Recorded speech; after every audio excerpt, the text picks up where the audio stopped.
to show you something really special because it's what makes MyRobot.cloud really unique, and how to show you how powerful this tool is when doing simulations for potential end clients. What I showed you previously is to start a simulation from patterns, just showing the list of pattern and click simulate. And then it's one pattern simulating with one or two robot configurations at once. However, there is a much more powerful way to do this. So going back to the dashboard, I have now created a total of 3 patterns. Because often when you're dealing with a customer, they don't have one palletizing pattern and need palletized. They have maybe 3 different products going on the same line, and they need a certain hardware configuration and software configuration to deal with that scenario. So here under simulation, I can create simulation through this loop. So create here gives me another interface. Here you will see there's a sequence of different steps. In step 1, I choose what are the different palletizing patterns I would like to simulate now. So this end customer, they need to palletize 3 different products with 3 different palletizing patterns on one production line. So I click all 3 of them. Next, I can choose the different hardware configurations I have for my organization.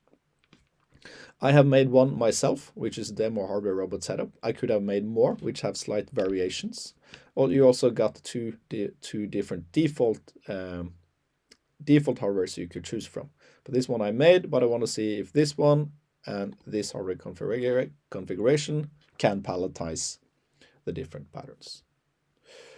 In addition, you have the option to split between hardware and software.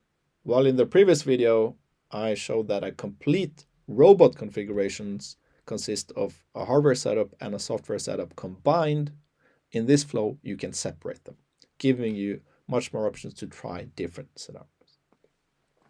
So here also we have provided you with a lot of different software configuration presets. So you don't need to make so many softwares yourself anymore.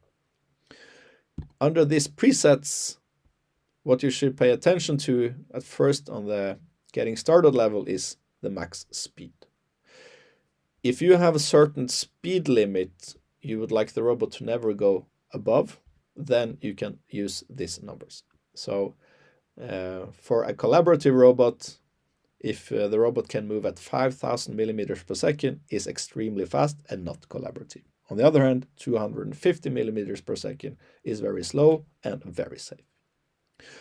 So if you have a certain limit you'd like to stay inside, we have different presets for you.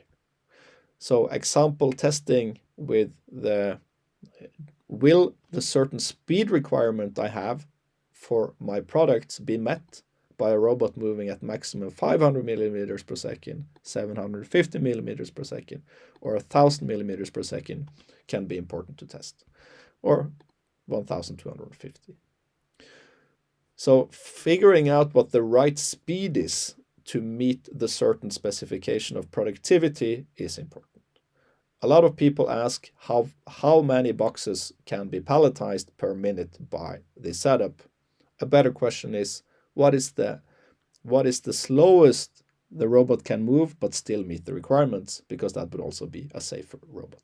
So here we want to try with all of these 4, and when installing, personally I would choose the one that has the lowest number, which still managed to do the speed specifications at the end customer. So now I have selected 3 different pattern configurations, 2 different hardware 3 different patterns, 2 different hardwares, and 4 different softwares. And now I want to simulate with all of these at the same time, so I can figure out what's working. So that would start 4 times 2, that's 8, times 3, that's 24 different simulations at the same time. Clicking next, I can go through all of it. See, this is the right setup. I need some loading. Let's see, yeah. But I'm confirmed, I know this is right. I want to call this simulations for demo simulation. Click make.